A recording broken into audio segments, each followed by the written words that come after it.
नमस्कार. तुमच्या आयुष्यात सतत अडथळे येत आहेत का?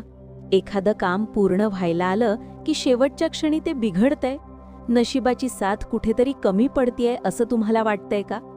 जर तुम्ही मिथुन राशीचे असाल आणि तुमच्या मनात ईश्वराप्रती अढळ श्रद्धा असेल तर हा व्हिडिओ तुमच्यासाठी एका देवदूतासारखा ठरणार आहे.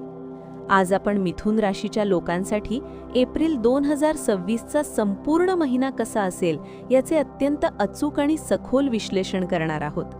व्हिडिओ सुरू करण्यापूर्वी एक छोटी पण महत्त्वाची गोष्ट. जर तुम्हाला वाटत असेल की तुमच्या आयुष्यातील सर्व संकटे दूर व्हावीत तर आत्ताच या व्हिडिओला लाईक करा आणि कॉमेंट्समध्ये पूर्ण श्रद्धेने श्री स्वामी समर्थ किंवा जय माता दी नक्की लिहा. तुमची एक सकारात्मक कॉमेंट तुमच्या आयुष्यात शुभ ऊर्जेचा प्रवाह सुरू करू शकते. आणि हो, आपल्या ज्योतिषवाणी टीव्ही कुटुंबाचा भाग होण्यासाठी चॅनलला सबस्क्राईब करायला विसरू नका. मिथुन राशीच्या लोकांनो, एप्रिल महिन्याची सुरुवात काही विशेष ग्रहांच्या हालचालींनी होत आहे. सध्याच्या काळात सोशल मीडियावर अनेकदा ऐकायला मिळतं की डोळ्यात काजळ घाला किंवा केसाला काजळ लावा म्हणजे संकटे दूर होतील. पण एक अनुभवी ज्योतिषी म्हणून मी तुम्हाला सांगू इच्छिते की अशा निराधार उपायांना बळी पडू नका. शास्त्रोक्त ज्योतिष हे ग्रहांच्या गतीवर आणि कर्मावर आधारित असतं आणि आज आपण त्याच शास्त्रीय दृष्टिकोनातून तुमच्या भविष्याचा वेध घेणार आहोत. तुमच्या कुंडलीत सध्या गुरु महाराज तुमच्याच राशीत म्हणजेच प्रथम स्थानात विराजमान आहेत आणि ते आता मार्गी झाले आहेत. ही तुमच्यासाठी सर्वात मोठी आनंदाची बातमी आहे. तृतीय भावात केतू आणि चतुर्थ भावात स्वतः चंद्र विराजमान आहेत.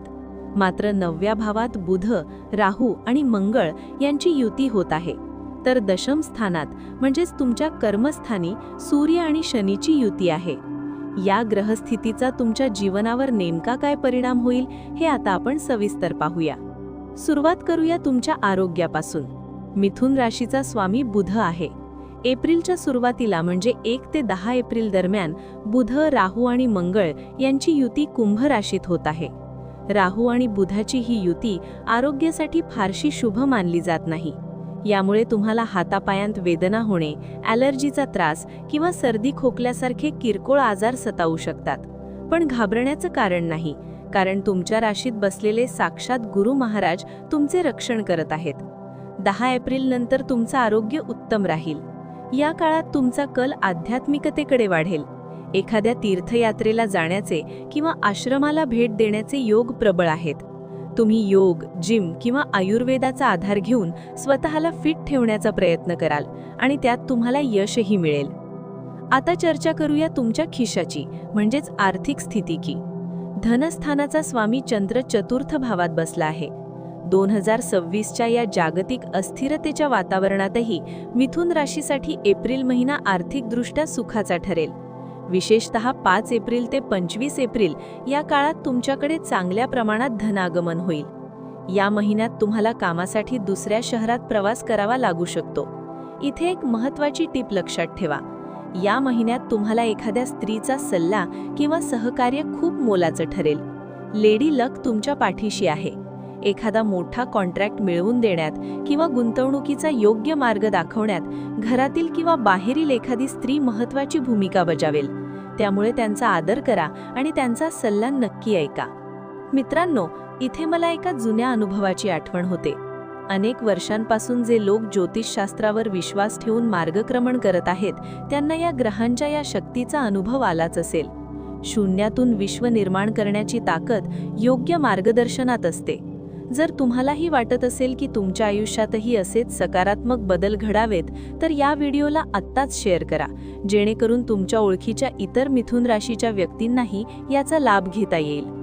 कुटुंबाबद्दल बोलायचे झाले तर चतुर्थ भावात चंद्राचे असणे कौटुंबिक सुखासाठी उत्तम आहे. जर तुमचे आई-वडिलांशी किंवा जवळच्या नातेवाईकांशी काही मतभेद सुरू असतील तर ते या महिन्यात नक्कीच दूर होतील. कुटुंबासोबत एखाद्या नदीकाठी किंवा समुद्रकिनारी सहलीला जाण्याचे बेत आखले जातील. कन्या राशीत चंद्र असला तरी तो तुम्हाला कौटुंबिक शांतता आणि समाधान देऊन जाईल. आता वळूया तुमच्या मुलांच्या भविष्याकडे आणि विद्यार्थ्यांकडे. तुमच्या पंचम भावाचा स्वामी शुक्र सध्या लाभस्थानात आहे. जरी शुक्र तिथे थोडा कमकुवत वाटत असला तरी त्याची पूर्ण दृष्टी स्वतःच्याच घराकडे म्हणजेच पंचम भावावर आहे. याचा अर्थ असा की तुमच्या मुलांना या महिन्यात एखादी मोठी खुशखबर मिळू शकते.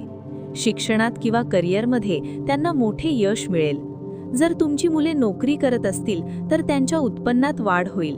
नवीन मित्र बनतील आणि मुलांच्या काही जुन्या इच्छा पूर्ण होतील. 19 एप्रिल नंतर जेव्हा शुक्र वृषभ राशीत प्रवेश करेल तेव्हा ही परिस्थिती अधिकच लाभदायक ठरेल. पण थांबा, करिअरच्या बाबतीत तुम्हाला थोडं सावध राहण्याची गरज आहे. 10 एप्रिलपर्यंत कामाचा प्रचंड दबाव तुमच्यावर राहू शकतो. तुम्हाला असं वाटेल की काम आता पूर्णच होत आहे, पण अचानक काहीतरी अडथळा येईल. तुमचा पगार किंवा इन्सेंटिव्ह मिळायला थोडा उशीर होऊ शकतो. पण संयम ठेवा.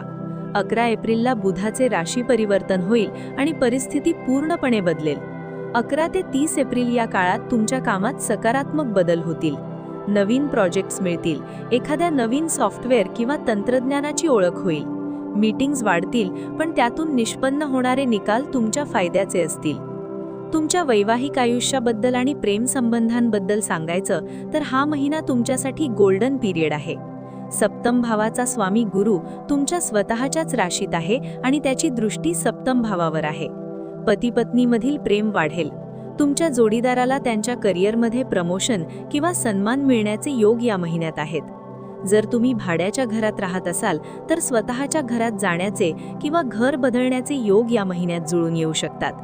प्रेम संबंधांमध्ये असलेला तणाव संपून तुम्ही जोडीदारासोबत एखादा हिल स्टेशनला किंवा धार्मिक सहलीला जाण्याची शक्यता आहे.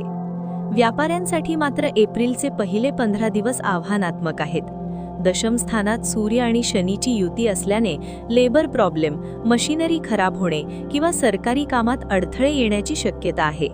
तुमचा माल कुठेतरी अडकून पडू शकतो. पण 15 एप्रिलला सूर्य मेष राशीत प्रवेश करताच तुमच्या व्यवसायातील सर्व अडचणी दूर होतील. महिन्याचा उत्तरार्ध तुमच्यासाठी खूप जास्त फायदेशीर ठरेल. आता या सर्व परिस्थितीवर एक प्रभावी आध्यात्मिक उपाय. जर तुम्हाला वाटत असेल की अडथळे दूर व्हावेत तर दर बुधवारी गणपती अथर्व शीर्षाचे पठण करा आणि हिरव्या मुगाचे दान करा. यामुळे बुधाची पीडा कमी होईल आणि गुरु महाराजांची कृपा कायम राहील. शेवटी एकच सांगेन, काळ बदलत असतो, पण तुमची जिद्द आणि देवावरचा विश्वास तुम्हाला कोणत्याही संकटातून बाहेर काढू शकतो. हा एप्रिल महिना तुमच्यासाठी यशाची नवीन शिखरे घेऊन येवो हीच ईश्वरचरणी प्रार्थना. जर तुम्हाला हे राशी भविष्य आवडलं असेल तर कॉमेंटमध्ये श्री स्वामी समर्थ लिहायला विसरू नका. या व्हिडिओला जास्तीत जास्त लोकांपर्यंत पोहोचवण्यासाठी शेअर करा आणि अशाच अचूक मार्गदर्शनासाठी ज्योतिषवाणी टीव्हीला आजच सबस्क्राईब करा. पुन्हा भेटूया पुढच्या भागात. तोपर्यंत स्वतःची काळजी घ्या. धन्यवाद आणि जय माता दी.